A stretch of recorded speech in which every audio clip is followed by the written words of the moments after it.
الحمد لله نحمده ونستعينه ونستغفره ونؤمن به ونتوكل عليه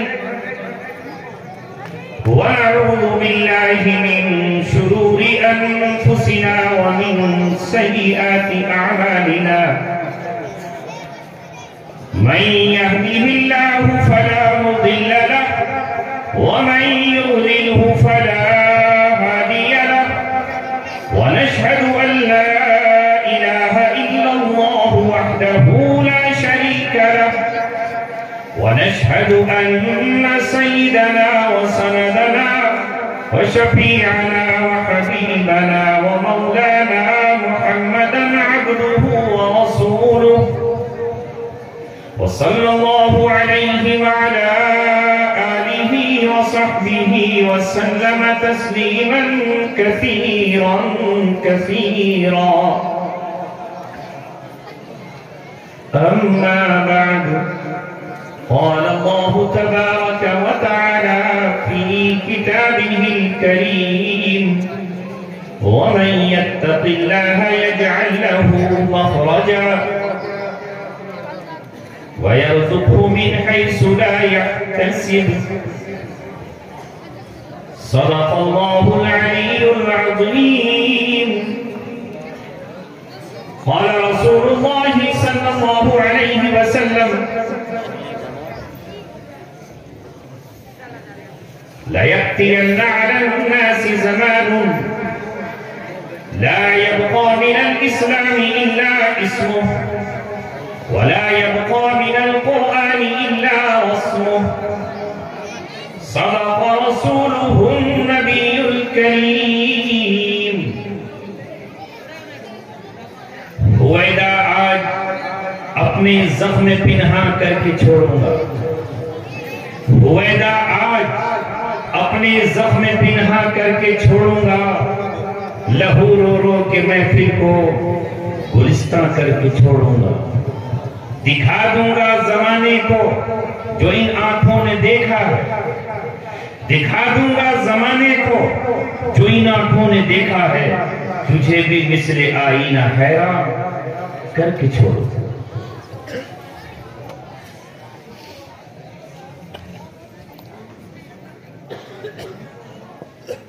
آپ سے کیا گفتگو کروں اور کیا نہیں کروں کشمکش میں ہوں 16 دسمبر کڑاکے کی سردی سخت ٹھنڈ کا موسم آپ نے مجھے دعوت دی اور میں آپ کی بستی میں حاضر ہوا ان یادوں کو اس مسجد کے پروگرام کو اور آپ کی اس محبت کو اگر میں بھول جاؤں تو میں جانوروں سے بدتر ایک حیوان ہوں انسان نہیں اس بستی میں جو مجھے محبت سے نوازا اور میں نے یہ بات دیگر مقام پر کہی ہے اور مجھے یہ کہنے کا حق ہے اور میں جب تک زندہ رہوں گا اسے کہوں گا اور کیوں نہ کہوں جن صحابہ کی مدحت ابھی آپ سن رہے تھے اور جن صحابہ کی تعریف پر آپ اپنے جذبات کا اظہار کر رہے تھے یقیناً ان صحابہ میں سب کا مقام الگ ہے لیکن اللہ کے رسول نے فرمایا میں نے ہر صحابی کا حق ادا کر دیا اگر کسی نے مجھ پر احسان کیا میں نے قرآن کی آیت حل جزاء الاحسان الا الاحسان کے تحت اس کا احسان چکا دیا آپ پر اگر کسی نے کوئی احسان کیا آپ نے اسے بدلے میں اس سے افضل اس سے اعلیٰ اس سے برتر اس کو عطا کیا کوئی اگر آپ کو ہدیے میں عطر بھی دیتا تو آپ اس کا ہدیے میں اس سے بہتر چیز اسے عطا کرتے لیکن آپ صلی اللہ علیہ وسلم نے فرمایا ابو بکر کے گھرانے کا اور ابو بکر کا مجھ پر وہ احسان ہے جسے میں ادا نہیں کر سکا اور چکا نہیں سکا۔ وہ صدیق اکبر کی ذات ہے جس نے رسول اللہ صلی اللہ علیہ وسلم پر اتنے احسانات کیے کہ سب پر احسان کرنے والے نے اس کے احسانوں کا ذکر کیا اور پھر یہ کہا کہ ان کے احسان کا حق مجھ سے ادا نہیں۔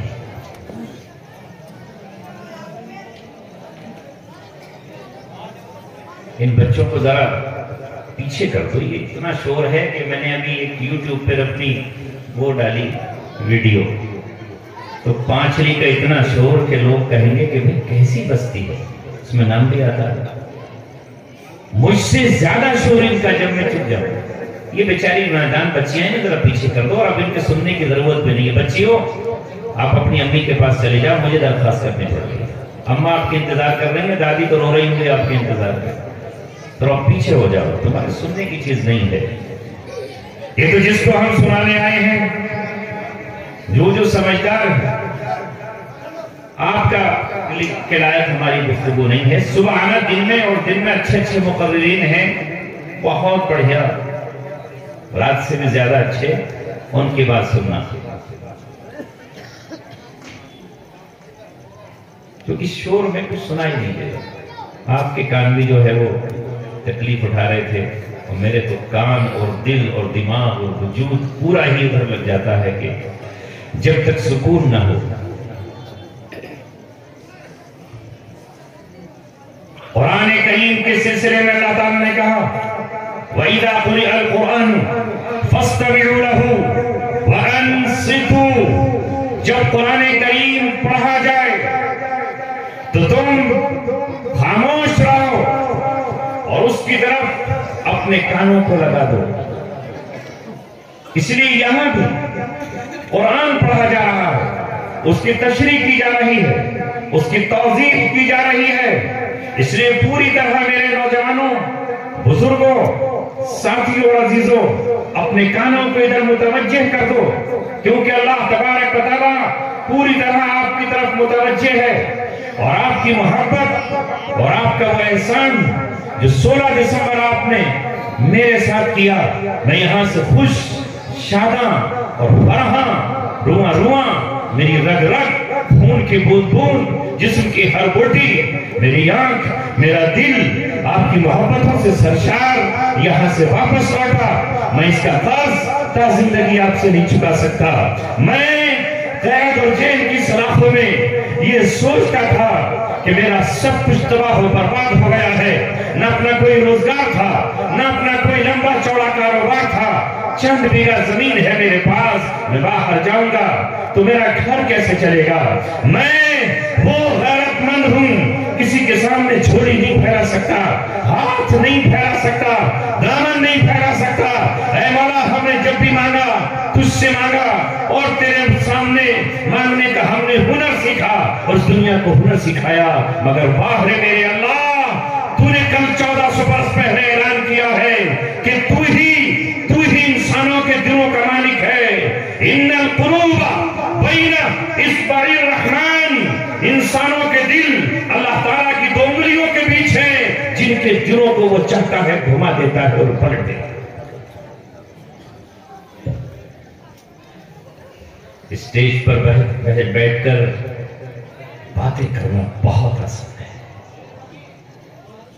تقریر میں جھما دینا بہت آسان ہے، لچھے دار بات کر لینا بہت سہل ہے۔ ہاں بالکل اسی طرح علامہ اقبال نے کبھی اپنے اوپر راز نہیں کیا، فخر نہیں کیا، ہمیشہ اپنے آپ کو سمجھتے رہے تو کچھ نہیں ہے۔ ایسا شاعر جس کی شاعری امر ہو گئی ہو، زندہ جاوید ہو گئی ہو، کسی کو اس کی زندگی میں اس سے اختلاف رہا ہو، کوئی اس کو کچھ کہتا رہا ہو، کوئی اس پر کچھ کہتا رہا ہو، لیکن آج کسی مسلک کا، کسی فرقے کا، کسی جماعت کا، کسی گروہ کا، کسی طبقے کا، وہ دانشور ہو یا صحافی ہو، وہ شاعر ہو یا وہ خطیب ہو، وہ یا ادیب ہو یا کوئی وہ مقرر ہو، بغیر علامہ اقبال کے شعر کے اس کی تقریر میں حسن و جمال نہیں آئے گا۔ وہ علامہ اقبال یہ کہتے ہیں، مسجد تو بنا لی شب بھر میں،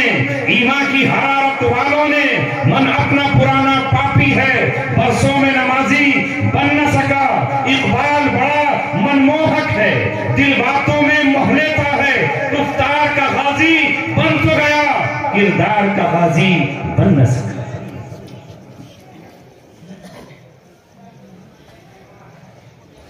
گفتار بہت آسان ہے۔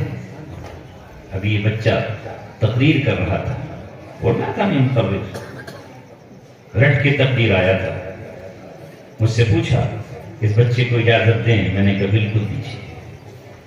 مجھ پر بھی یہی دور گزرا، میں بھی ایسے ہی تقریر رٹا کرتا تھا، اور جب جلسے ہوا کرتے تھے رامپور میں جس مدرسے میں پڑھتا تھا، تو اس وقت میں بھی دل میں آرزویں اور ارمان لیے بیٹھا رہتا تھا، مجھے اجازت ملے گی اور میں مجمع کے سامنے تقریر کروں گا۔ مجھے کیا پتا تھا قدرت مجھے اس رٹتے رٹتے مقرر بنا دے گی اور کل قوم مجھے آواز دے گی۔ میں نے اپنے طالب علمی کے دور میں رامپور میں ڈھیر باز خان میں، جہاں میں پہلے مؤذن تھا اور اس کے بعد پھر اس مسجد میں امام تھا، میں نے ایک جگہ تقریر کرتے ہوئے جب تقریر کی تو وہاں حاجی صاحب نے یہ کہا، میں آج پیشن گوئی کرتا ہوں، انشاءاللہ ایک دن آپ ہندوستان بھر میں تقریر کرنے کے لیے جاؤ گے۔ میں نے کہا کہاں میں اور کہاں؟ یہ نکھت گل نسیم صبح تیری مہربانی۔ مجھے آج اس حاجی کا جملہ یاد آتا ہے، وہ اس دنیا میں نہیں ہے کہ اللہ تبارک و تعالیٰ نے مجھے گلی کوچوں میں، بازاروں میں، عیدگاہوں میں، منبروں پر، محراب پر، پارکوں میں، ہر جگہ اللہ تبارک و تعالیٰ نے بلایا تو مجھے اپنا بچپن یاد آیا۔ میں نے کہا اس بچے کا دل ٹوٹ جائے گا اور دل کسی کا توڑنا، میں ایسا نہیں کر سکتا کہ کسی کا دل توڑوں۔ دل ہی تو سب کچھ ہے، دل نہ ہو تو اس کے بغیر ہے کیا؟ ہمارے شاعر اسلام اللہ تعالیٰ ان کی آواز میں تقویت، طاقت، حسن، جمال اور دل میں اخلاص اور الہیت پیدا فرمائے۔ ہم سب ان کی ناز سے اور آواز سے محظوظ ہو رہے تھے، سرور دو عالم صلی اللہ علیہ وسلم کی شان میں جو گنگنا رہے تھے، اور آپ بھی ہاتھ اٹھا رہے تھے۔ یقین محمد رسول اللہ صلی اللہ علیہ وسلم ویسے ہی ہیں کہ ان جیسا کوئی نہیں ہے، مگر ان کی صفات کیا ہے، انہوں نے دنیا کو دیا کیا ہے، ان کی سیرت ہمیں کیا بتاتی ہے، وہ کیا کہنے کے لیے آئے تھے، وہ کیا دینے کے لیے آئے تھے، انہوں نے ہمارے کاندھوں پر حجۃ الوداع میں کون سی ذمہ داری ہم پر سونپی ہے، اور صحابہ کے مجمع کو وہ کیا دے کر گئے تھے، قرآن جیسی نعمت ہمیں دی ہے، لہذا ہمیں اس پہ عمل کر کے بتانا ہے کہ جیسا ہمارا رہبر ہے اس جیسا کوئی رہبر نہیں، اور جیسی آپ کی امت ہے ویسی دنیا میں کوئی امت اور قوم نہیں۔ تو میں آپ حضرات کی شکر گزاری کے لیے چند الفاظ بول رہا تھا، اور بولوں گا، آپ کو یاد بھی نہیں ہوگا، زمانے کو پتہ بھی نہیں ہوگا۔ کہنا بہت آسان ہے لیکن عمل بہت مشکل ہے۔ محبت کا دعویٰ بہت آسان ہے لیکن محبت کا نبھانا بہت مشکل ہے۔ مقررین آپ کو آ کر سناتے ہیں اور آپ سن کر چلے جاتے ہیں، آپ جھومتے ہیں اور جھوم کر چلے جاتے ہیں۔ جن صحابہ کی عظمت کے آج شاہدان عالم میں ڈنکے بج رہے ہیں اور جن کے نام کے سکے انسانوں کے دلوں پر آج بھی چل رہے ہیں، وہ اپنی قبروں میں ہیں لیکن ان کی حکومت ہمارے قلب و جگر پر اور دل و دماغ پر آج بھی قائم ہے۔ ان صحابہ کے قصے کیوں ہیں؟ اس لیے ہیں کہ انہوں نے جو دعویٰ کیا تھا اس دعوے پر وہ پورے اترے۔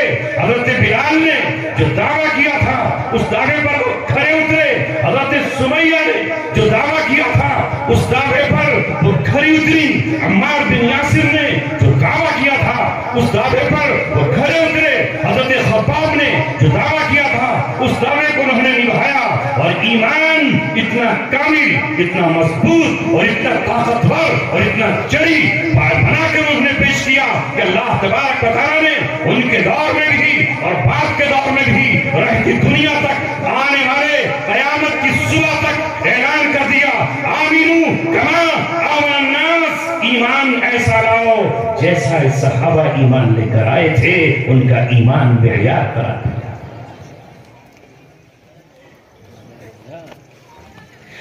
آمنوا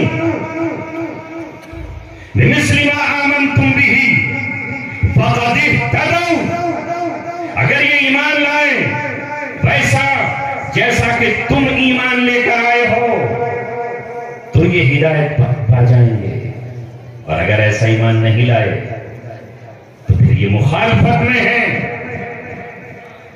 اور ان کی پرواہ بھی مت کیجئے، وہ ایمان کیوں میرا معیار قرار پایا؟ جو دعویٰ کیا تھا اس دعوے کو نبھایا۔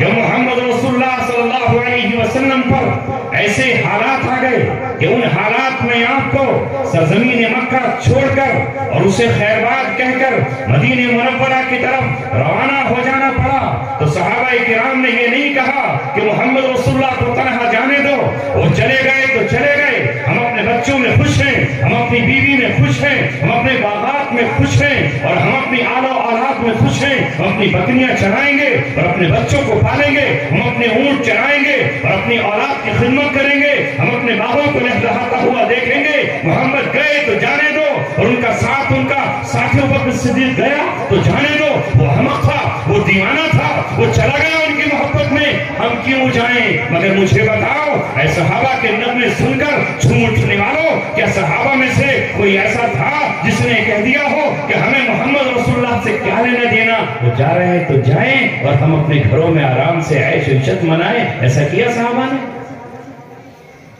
کیا جواب ہے آپ کے پاس؟ بولو،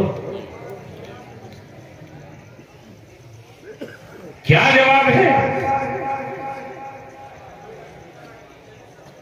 ان کے جانے کے بعد حضرت علی اپنی بیوی فاطمہ کو چھوڑ کر چل دیے۔ ان کے جانے کے بعد حضرت ام سلمہ کے شوہر ابو سلمہ نے گھوڑے پر زین کسی اور اپنی بیوی کو لے کر چل کھڑے ہوئے۔ بیٹا سلمہ ساتھ میں ہے، روکنے والوں نے روکا، اور ان کے قبیلے کے لوگ جو ام سلمہ کے تھے یعنی سسرال والے، وہ سب کے سب آ گئے، پورا قبیلہ، پورا خاندان اور پورا کنبہ آ گیا، اور آ کر کہا ہم جانے نہیں دیں گے، ام سلمہ کو نہیں جانے دیں گے، اور کسی حال میں نہیں جائیں گے، یہ بیٹی ہماری ہے۔ ادھر سے ابو سلمہ کے قبیلے کے لوگ آ گئے اور کہا بیٹا ہمارا ہے، ذرا تم روک کر دکھاؤ، یہ جائے گا، اسے محمد رسول اللہ سے محبت ہے، ان کی محبت میں یہ جانا چاہتا ہے، تو تم کون ہوتے ہو روکنے والے؟ اسی بیچ میں کشمکش ہوئی، انہوں نے اپنی بیٹی کو تو روک لیا، اب بات آئی ان کے بیٹے سلمہ کی کہ سلمہ کو جانے دیں گے یا نہیں جانے دیں گے، تو سلمہ کو بھی وہ کھینچنے لگے، تو ابو سلمہ کے خاندان کے لوگ آئے اور آ کر کہا یہ نشانی میرے بیٹے کی ہے، یہ ہمارے خاندان کی علامت ہے، یہ میرے بیٹے کی اولاد ہے، لہذا تم اسے نہیں روک سکتے ہو، اسے ہم اپنے ساتھ لے کر جائیں گے۔ ادھر سے وہ خاندان کھینچ رہا ہے، ادھر سے وہ خاندان کھینچ رہا ہے، اسی بیٹے میں، اسی جھگڑے میں ان کے بیٹے کے بازو کھڑے، معصوم بچے کے بازو کھڑے، اور ام سلمہ رہ گئی۔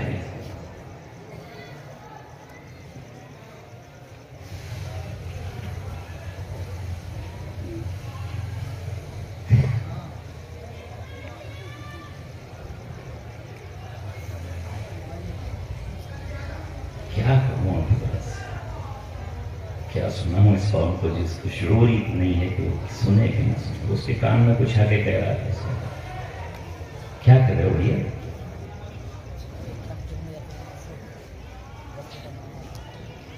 میلاد پڑھنے والوں کو بلا لے کرو، ولی اللہ صاحب،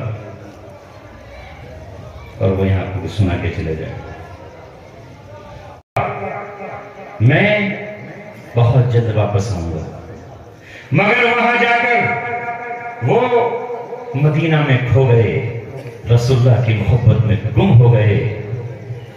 حالانکہ تاریخ یہ کہتی ہے کہ ام سلمہ کی محبت اور ابو سلمہ کی محبت مثال تھی سرزمین عرب میں، جس طرح آج لیلا اور مجنون کی مثال کی داستانیں ہمارے یہاں مشہور ہے، اسی طرح ان کی محبت تھی۔ اور ایک دن محبت میں یہاں تک کر بیٹھے تھے کہ اگر میری زندگی میں تیرا انتقال ہو جائے اے ام سلمہ تو میں نکاح دوسرا نہیں کروں گا، میں یادوں کو ہمیشہ باقی رکھوں گا، دوسرا نکاح نہیں کروں گا۔ یہ قسم کھا لی ابو سلمہ نے، اور قسم کھانے کے بعد ام سلمہ قسم کھانے ہی والی تھیں کہ میں بھی یہی قسم کھاؤں گی کہ اگر تمہارا انتقال ہو گیا تو میں بھی پوری زندگی آپ کی یادوں کے سہارے اپنا زندگی بسر کروں گی۔ مگر ابو سلمہ نے منہ پہ ہاتھ رکھ کر کہا، نہیں میری محبوب بیوی، تم یہ قسم مت کھاؤ، ہو سکتا ہے کہ اللہ میرے بعد تمہیں کوئی بہتر شوہر نصیب کرے۔ ام سلمہ کہتی ہیں، میں نے شوہر کی محبت میں اور اطاعت میں قسم تو نہیں کھائی، مگر میں نے دل میں یہ سوچا کہ روئے زمین پر ابو سلمہ سے بہتر کون ہو سکتا ہے، اس سے بہتر میرے لیے کوئی نہیں ہے۔ مگر ٹھیک ہے، اس نے مجھے روک کیا تو قسم نہیں کھائی۔ وہ ام سلمہ کہتی ہیں کہ میں صبح انتظار کرتی، شام انتظار کرتی، اور مکے کی گلیوں سے باہر افق کے کنارے چلے جاتی، پہاڑوں کی چوٹیوں پر چڑھ کر میں دیکھتی کہ شاید گھوڑا دھول اڑاتا ہوا آ رہا ہے اور ابو سلمہ مجھے لینے کے لیے آ رہے ہیں۔ دن کو نکل جاتی، ڈوبتی شام تک وہاں رہتی، جب سورج ڈوب جاتا، رات کا اندھیرا چھا جاتا اور میں اب سوچتی کہ رات کے اندھیرے میں کوئی نہیں ہوگا، تو پھر میں گھر آ کے سو جاتی، پوری رات کروٹیں بدلتی، خواب میں ابو سلمہ کو گھوڑا دوڑاتے ہوئے دیکھتی، اور کبھی کبھی میری روح یہ کہتی کہ میں آ گیا ہوں اے سلمہ، چلو میرے ساتھ۔ مگر جیسے ہی میں گھوڑے پر سوار ہوتی، میری آنکھ کھل جاتی اور وہاں کو میں اپنے بستر پر پاتی۔ اسی طرح ایک سال مجھے گزر گیا، مگر میرا شوہر مجھے لینے نہیں آیا۔ تو پھر ایک دن میں نے خود اونٹ پر کجاوا کسا اور ہمت کر کے میں بھی مدینے کی طرف چلا۔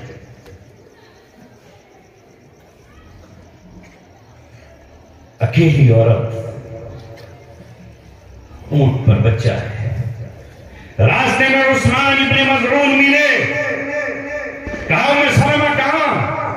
کہا جہاں دو عالم کا تاجدار، جہاں رحمت دو عالم، جہاں محمد سرور عالم، جہاں ہم سب کے رہبر اور ہمارے رہنما، جن پر ہم ایمان لائے ہیں، جن کی محبت میں ہم نے اپنے آپ کو فنا اور قربان کرنے کی سوگند اور قسمیں کھائی ہیں، وہ وہاں چلے گئے ہیں۔ تو مکہ ہمارے لیے ایک اجاڑ شہر ہے، ایک تباہ شہر ہے، ایک ویرانہ شہر ہے، ایک اجنبی شہر ہے۔ سب کچھ ہے یہاں مگر ہمارا محبوب نہیں ہے، سب کچھ ہے یہاں کائنات کا دلہا نہیں ہے، سب کچھ ہے یہاں لیکن یہاں ہمارا ہیرو نہیں ہے، اس لیے میں وہاں جا رہی ہوں۔ کہا تمہارے ساتھ اور کون ہے؟ کہا واللہ، اللہ کی قسم، میرے اس بیٹے کے سوا کوئی میرے ساتھ نہیں ہے، اللہ کے سوا اور اس بیٹے کے سوا۔ عثمان بن مظعون نے اس عورت کی اونٹ کی نکیل پکڑ لی اور کہا تو اکیلی ہے، کئی سو کلومیٹر کا فاصلہ ہے، تیرا بیٹا اکیلا ہے، طرح تجھے نہیں جانے دوں گا۔ بہن، تیری عزت کی بھی مجھے پرواہ ہے، تیرے اس بیٹے کی بھی مجھے پرواہ ہے، چاہے میں پیدل چلوں گا مکے سے مدینے کا سفر، اے پچھلو کر کے لوگوں ذرا پیدل کر کے دکھانا اور پھر دعویٰ کرنا محمد رسول اللہ کی غلامی کا۔ وہاں پر لے کر گئے، حضرت ام سلمہ کہتی ہیں اس کی آنکھ میں کیسی حیا تھی، وہ کیسا بھائی تھا، وہ کیسا بھائی تھا، اس نے نظر اٹھا کے مجھے بالکل نہیں دیکھا، یہاں تک کہ مجھے مدینہ پہنچایا اور مدینے پہنچا کے مجھے واپس چلا۔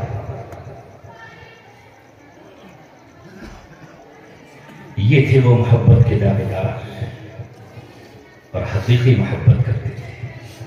میں بات لا رہا ہوں لوٹا کر، دعویٰ تو محبت کا بہت ہے، سب کچھ ہے، لیکن محبت جانچی اور پہچانی جاتی ہے۔ میں کہنا چاہ رہا ہوں اور مجھے یہ حق ہے کہنے کا۔ 2006 سے لے کر جب میں دہلی 2003 میں آیا تھا، پھر 2006 سے اللہ نے مجھے آگے بڑھانا شروع کیا، دین کہیں رات کہیں، صبح کہیں شام کہیں، مدرسہ، مسجدیں، گاؤں، گلیاں، شہر، ہر جگہ میں مدارس میں ہوتا، مگر پھر مجھ پر آزمائش کے دن آئے اور اللہ تبارک و تعالیٰ نے مجھے وہاں رکھا جہاں حضرت یوسف علیہ السلام کو ان کی ایمان کی حفاظت کے لیے اور ان کی ترقی کے لیے اور تمام دنیا کو تعلیم دینے کے لیے اللہ نے اپنی حکمت اور سنت سے رکھا تھا. مگر اے لوگوں مجھے یہ بتاؤ اس وقت کتنے لوگ تھے جو مجھ تک پہنچے یا میرے گھر تک پہنچے. یہ مفتی وسیم تمہارے یہیں کا ایک نوجوان عالم ہے, یہ اس وقت سے مجھ سے محبت کرتا تھا جب یہ ہاپڑ میں پڑھا کرتا تھا. یہ میری کار میں بھی مختلف جگہوں پر جاتا تھا. جب میں تاریخ پر آیا تو نظریں علماء کو تلاش کرتی تھی, نظریں حفاظ کو تلاش کرتی تھی, مؤذنین اور ائمہ کو تلاش کرتی تھی. میں ان کی برادری کا تھا. وہاں وکیلوں کے جو جھمگٹے تھے پہلی ہی تاریخ پر 15-16 وکیل جن سے میرا کوئی رشتہ نہیں تھا, مگر وہ وکیل کھڑے ہوئے تھے. ہائے میں علماء کو دیکھتا, میں فضلاء کو دیکھتا, میں دہلی میں رہتا تھا. کیا شب برات اور کیا محرم کی راتیں میں اس مقام پر ہوتا, مگر تمام میں سے ایک یہ واحد شخص تھا جس کا تعلق پٹھروکر سے ہے. میں نے جب اس کو وہاں پر کھڑے ہوئے دیکھا تو میں نے کہا سب کی طرف سے قرض اور کفارہ ادا کرنے کے لیے مفتی وسیم ہی کافی ہے. کیوں؟ گھر پر جانا کوئی جرم ہے؟ تعزیت کرنا کوئی جرم ہے؟ کیا عیادت میں جانا جرم ہے؟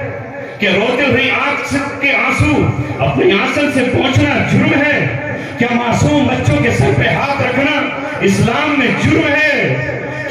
کیا ان کو دلاسا اور تسلی دینا جرم ہے؟ دعوے تو ہم آسمان کو زمین پہ لانے کے کر دیں گے اور ہم پہاڑوں کو پھاڑنے کے دعوے کر دیں گے اور سمندروں میں کشتیاں جلا دینے کے اور ڈال دینے کے دعوے کر دیں گے. مگر یاد رکھو جو علامہ اقبال نے کہا تھا, تجھے آواز سے اپنے کوئی نسبت ہو نہیں سکتی کہ تو گفتار وہ کردار تو ثابت وہ سیارہ. کشتیاں جلا تو دو, کشتیاں جلاتی سمندروں میں گھوڑے دوڑا دیں گے. کہنا بہت آسان ہے کہ دشت تو دشت ہے, دریا بھی نہ چھوڑے ہم نے, باہر ظلمات میں دوڑا دیے گھوڑے ہم نے. تم نے کہاں دوڑائے, ان سے کہاں تمہیں نسبت ہے.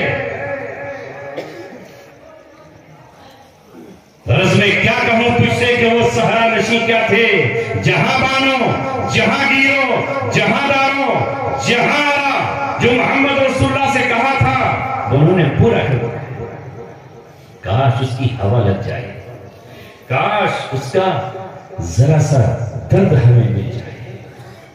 اس لیے میرے عزیزوں تمہارا شکر ادا کرنے, تمہاری محبت کا قرض چکانے اور جو محبت اللہ نے آپ کے دل میں رکھی میں اس کے لیے آیا. تقریریں نہیں, درد نہیں, شکوہ ہے. یہ تھے ولی اللہ, ان کے ساتھ چند نوجوان فون کر کے میرے گھر پہنچے. دہلی میں بھی تو بہت سارے عمر مؤذنین اور امام اور سب ہیں.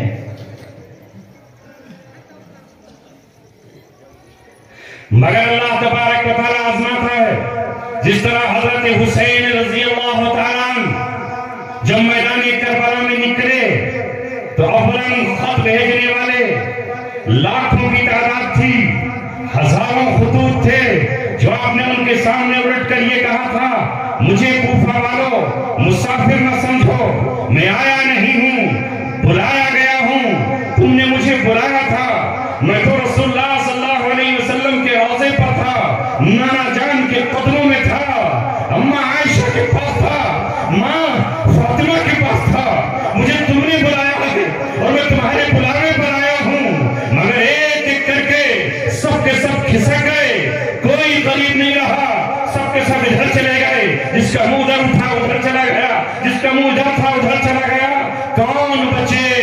72 افراد صرف انہی کے خاندان کے بچے جنہوں نے یزید اور یزیدی قوت کے سامنے یہ کہا, یہ سر جھکنے کے لیے نہیں ہے, یہ ہاتھ کسی ظالم کے ہاتھ میں نہیں دیں گے. جسے ہم مستحق امارت سمجھتے ہیں اسی کے ہاتھ میں بیعت کریں گے. میرے ابا جان نے حضرت علی کو مستحق امامت جانا, میرے ابا جان علی نے ابوبکر صدیق کو مستحق امامت جانا.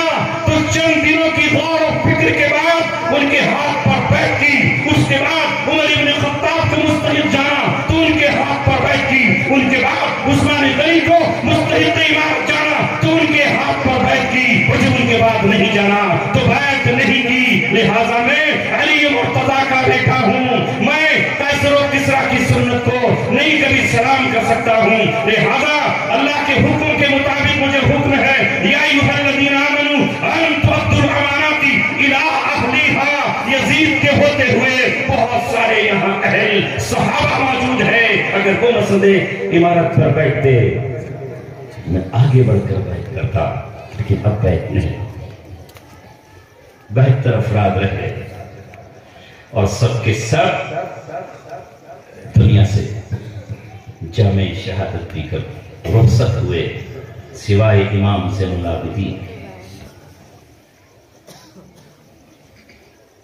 اور بہت مشہور شعر ہے خواجہ معین الدین چشتی اجمیری رحمت اللہ علیہ کا، شاہ است حسین بادشاہ است حسین، شاہ یعنی بادشاہ حضرت حسین ہے اور شاہ بھی وہی ہے، دین است حسین، دین بھی حضرت حسین، دین پناہ است حسین، دین کو پناہ دینے والے اور دین نے جہاں پناہ پائی ہے وہ بھی حضرت حسین رضی اللہ تعالیٰ عنہ ہیں۔ سرداد نباد دست در دست یزید، سر دے دیا مگر ہاتھ یزید کے ہاتھ میں نہیں دیا، حقہ کے بنا لا الہ است حسین، سچ تو یہ ہے کہ لا الہ کی بنیاد حضرت حسین ہے رضی اللہ تعالیٰ۔ تبھی مولانا محمد علی جوہر نے کہا دور حیات آئے گا، قاتل قضا کے بعد ہے ابتدا ہماری، تیری انتہا کے بعد قتل حسین اصل میں مرگ یزید ہے، اسلام زندہ ہوتا ہے، ہر کربلا کے بعد تجھ سے مقابلے کی کسے تاب ہے بلے، میرا لہو بھی خوب ہے تیری ہنا کے بعد۔ تبھی مولانا محمد علی جوہر نے کہا توحید تو یہ ہے کہ خدا حشر میں کہہ دے یہ بندہ تو عالم سے خفا میرے لیے ہے۔ آج میرے دوستو مجھے آپ سے عرض یہ کرنا ہے کہ تمہارا نبی، تمہارا پیغمبر، تمہارے رسول، تمہارے صحابہ غریبوں کا درد سمجھنے کے لیے آئے اور ان کے دکھ کا درما ڈھونڈنے کے لیے آئے، کراہتے ہوں کو انہوں نے ایسے مرہم دیے جس سے ان کی کراہٹیں بند ہو گئی۔ کیا نہیں سناتے ہم؟ کوئی ضعیفہ ہے، نابینا ہے، کوئی ضعیف مرد ہے اور نابینا ہے، ابوبکر صدیق اس کے یہاں جھاڑو لگاتے ہیں، اسے کھانا کھلاتے ہیں۔ ابوبکر صدیق رضی اللہ تعالیٰ عنہ، سنو ابوبکر سے محبت کرنے والوں اور نعرہ لگانے والوں، یتیم بچیاں ہیں، چھوٹی ننھی معصوم ان کی کلائیاں ہیں، دودھ بکریوں کے تھن سے طاقت سے نکلتا ہے، نہیں نکال سکتی، پڑوسی بھی ساتھ دے یا نہ دے، وقت کا خلیفہ ہے، رسول اللہ کا دوست ہے، اور کون ہے وہ ہے جس کے بارے میں قرآن اتر رہا ہے اِذْهُمَا ثَانِيَ اثْنَيْنِ فِي الْغَارِ۔ یاد کرو وقت جب دونوں کا دوسرا کون تھا؟ وہ ابوبکر صدیق تھے، ابوبکر صدیق رضی اللہ تعالیٰ عنہ ہیں، مگر وہ کسی اور کو آرڈر نہیں کرتے، کسی اور کو حکم نہیں دیتے، ان معصوم بچیاں جو یتیم ہیں ان کی بکریوں کا دودھ خود جا کر ان کے گھر نکال کر آتے ہیں۔ یہ ہے کردار محمد رسول اللہ کے سچے عاشق اور سچے غلام کا، اور ہمارا تو حال یہ ہے کہ اگر ایسے بچے ہمیں نظر آ جائیں تو ان کے مکان کے سائے سے بھی دور سے گزریں گے کہ کہیں وہ ہم سے سوال نہ کر لے کہ چچا جان ایک کھلونا دلا دیجئے، چچا جان ہمیں ایک وقت کی روٹی کھلا دیجئے، آپ تو ابا جان کے دوست تھے، آج ہمارے گھر پر کبھی نہیں آئے، جب ابا آتے تھے تو آپ ہمارے گھر پر آیا کرتے تھے، وہ آنکھوں سے کیا اوجھل ہوئے کہ تم نے ہمارے گھر کا راستہ ہی بھول دیا۔ یہ ہے ہمارا کردار اور یہ ہے ہماری طاقت اور یہ ہے ہماری بے حسی۔ دعویٰ یہ ہے کہ ہم مسلمان ہیں اور الطاف و عنایات ہمارے لیے وہی ہو جائے حضرت سفینہ کی طرح شیر آئے اور راستہ دے دے، ہم اس کی پھوٹ پہ بیٹھ جائیں، اور ہمیں امید یہ ہے کہ دریائے دجلہ ہمیں راستہ دے دے اور ہمارے لیے وہ ٹھہر جائے۔ ذرا کود کے دکھا گنگا کے نہروں میں، کود کے تو دکھا، یہ جو نہر بہ رہی ہے اسی میں کود جا، پھر دیکھتے ہیں کہ تو کتنا طاقتور ہے۔ پہلے ویسے بن کر دکھاؤ، پھر اللہ تبارک و تعالیٰ کی نصرت آئے گی۔ ان تنصروا اللہ ینصرکم ویثبت اقدامکم، اس کی شرط ہے اگر تم اللہ تعالیٰ کی مدد کرو گے تو وہ تمہاری مدد کرے گا اور پھر بعد میں تمہارے قدموں کو جمائے گا۔ بغیر مدد کی اللہ تعالیٰ شرط ہے وہاں پہ، تم کرو گے اللہ کی مدد تو مدد آئے گی، نہیں کرو گے تو مدد کیوں آئے گی؟ ہاں ہاں ہاں، مدد کے لیے پہنچے ہیں جبرائیل علیہ السلام، ان کے لیے جنہوں نے اللہ تبارک و تعالیٰ کو راضی کر لیا ہے، اور آج بھی پہنچیں گے۔